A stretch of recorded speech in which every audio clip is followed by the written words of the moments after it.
السلام علیکم دوستانو خراغلاست دوستانو د چیف جسټس د خواخې او د یو وکیل چې د هغه نوم دی خواجه طارق رحیم داغه د ښځې ترمنځه یو اډیو کال راغلی او په دې اډیو کال باندې خاص کر پی ډي ایم او د هغو چې څومره هم صحافیان دي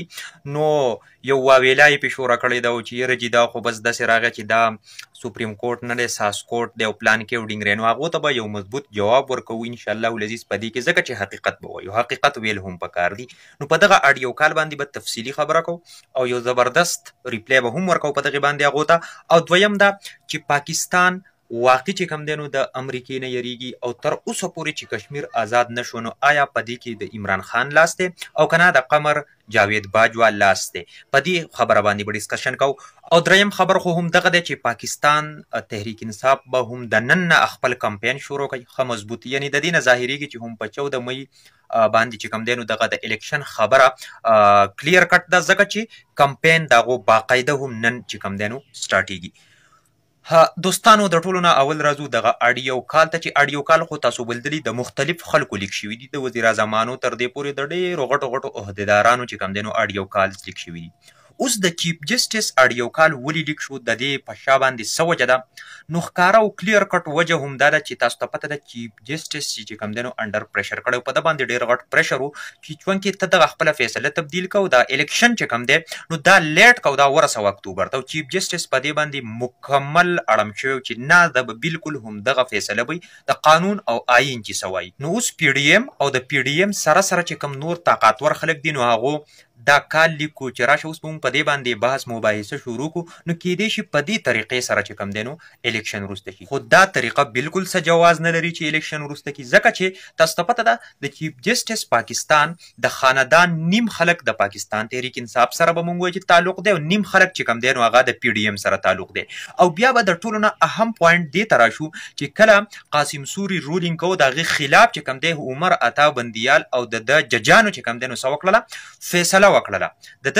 ججانو چې کوم دی نو د هغه خلاف فیصله وکړله او دغه پی ډي ایم حکومت چې کوم دی نو څه کو مسلط کو نو آیا په هغه ټایم کې عمران خان له پکار نه و چې داسې ویلي وي چې یاره چیف جسټس د هغه د خاندان خلک د مسلم لیګ نون سره ورسره دی او باقاعده ممبران دي په اسمبلی کې نو هغه خو چې کوم دی نو یاره د خپل طرف باندې فیصله وکړه چیف جسټس خو د خپل خاندان په طرف باندې فیصله وکړه ده خو نه بالکل دا خبره چې کوم دی عمران خان ونه کړه ځکه چې عمران خان ته پته و چې چیف جسټس چې یو سړی دی عهدې ته رارسي نو د هغه باقاعده ټرینینګ کیږي هغه باقاعده دې ته تیار ساتي چې په دې کې به ته خاندان او دا خبرې نه ټسې بلکې دغه کم خلک چې دی اوس د دوی تاسو ته پته ده د چیف جسټس چې کومه خواښې ده او ورسره دا بله زنانه چې کوم ده د دوی ترمنځه داسې بحث مباحثه شوې ده چې په دې کې بالکل همدردي نشته دی د پی ډي ایم سره او همدردي چې کوم دی نو د عمران خان سره چې کوم دی نو شو کیږي او چې مطلب داسې چل دی وکړلی شي او داسې دی وکړلی شي ټیک شوله یعنې د عمران خان یو قسم له سپورټ پکې کیږي نو اوس ګوره دا په پاکستان کې دی جمهوریت هر سړي ته حق او رایټ حاصل دی چې د چا ملګرتیا کوي جو کوي دي نو نه خو هغه چېرته داسې په غټو عهدو باندې دي چیف جسټس عهدو باندې دي یا چې کوم دی نو په نورو داسې غټو عهدو باندې دي او نه هغو فیصلې کولی شي تش نو آیا تش خبرې چې کوم دی نو د هغو داسې دغه جوړول پکار دي یو ډیبیټ او بحث مباحثه جوړول پکار دي چې دا خو د چیف جسټس چې کوم دی نو خواښې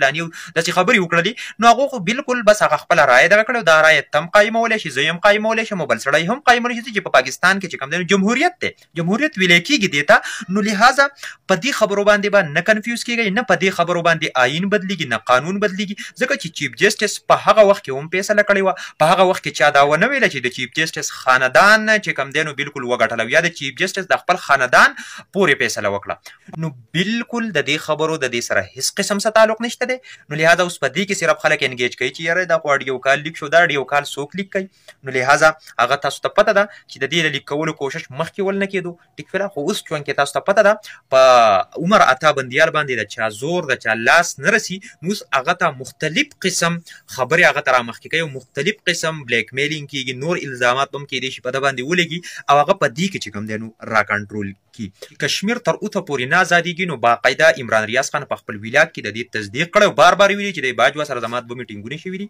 په یو میټینګ کې خو چې کوم دی نو باقاعده دا شو کوله چې مونږ د امریکې نه یریږو. امریکا ځکه چې د امریکې چې کوم دی نو جهازونه او داسې غټ غټ های ټیکنالوژي وسره د په دومره هایټ باندې هغو پرواز کوي چې یقین وکړه چې هغه راچول داسې دي. یعنی مطلب دا چې هغه د هغو د ټیکنالوژي سره یعنی ډغره وهل نه غوښتل. خو د انډیا خلاف یې داسې نه دي ویلي چې مونږ جنګ نه کوو، خو یو ټرن غوندې یو دغه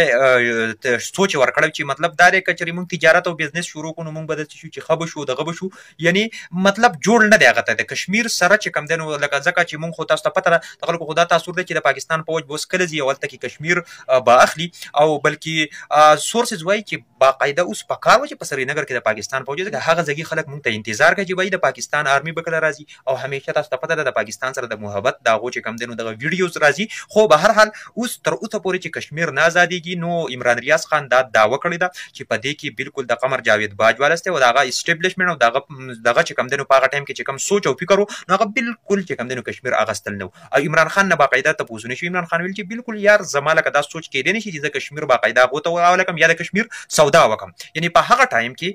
د عمران ریاض دا دعوه وکړه چې د اسټابلیشمنت سوچ جدا او د عمران خان سوچ جدا. نو په دې وجه باندې عمران خان هم د حکومت نه راوخو ځکه چې هغه د قمر جاوید باجوه چې کوم پلانونه او کوم منصوبې وي نو د هغې سره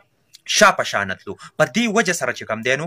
عمران خان د حکومت نه راغلو ریجیم چینج اپریشن یې وکړو او لاست کې هم دغه خبر ده چې پاکستان تحریک انصاف چې کوم دی نو باقاعده کمپین شروع کړو. یعنی د داسې ظاهرېږي چې بالکل عدالت په خپله فیصله باندې قایم او دایم دی. تاسو ته ما بار بار ویلي که چېرې زور زبردستي پکې رانغله نور قسم داسې الیګل څیزونه پکې رانغله نو باقاعده چې کومه عدالت او عمر عطا بندیال کومه فیصله کړې ده نو انشاءالله العزیز چې د دغې فیصلې تحت به انشاءالله العزیز انتخابات کیږي او د نورو پارټو له هم پکار ده چې انتخابات وکړي شي. د دې سره سره پاکستان تحریک انصاف چې کوم دی نو په هغې کې یو ټیم جوړ کړی دی او هغه ټیم به چې کوم دی نو هغه امیدوارانو باندې ټیک اینډ بیلنس ساتي چې کم امیدواران ټیک دي کم ټیک نه دي د هغو مطابق که کم ټیک نه نو هغه به الیمینیټ کوي. او پاکستان تحریک انصاف له پکار هم دغه ده چې دومره مقبول ترین پارټي ته جوړه شوله په لږ ټایم کې نو پکار هم ده چې داسې امیدواران سلیکټ کړي چې باقاعده خلک ورله ووټ ورکړي او داسې نه چې د غلط امیدوارانو انتخاب وکړي ځکه چې د دوی نه ګټلی څیز بیا چې کوم دی نو څه شي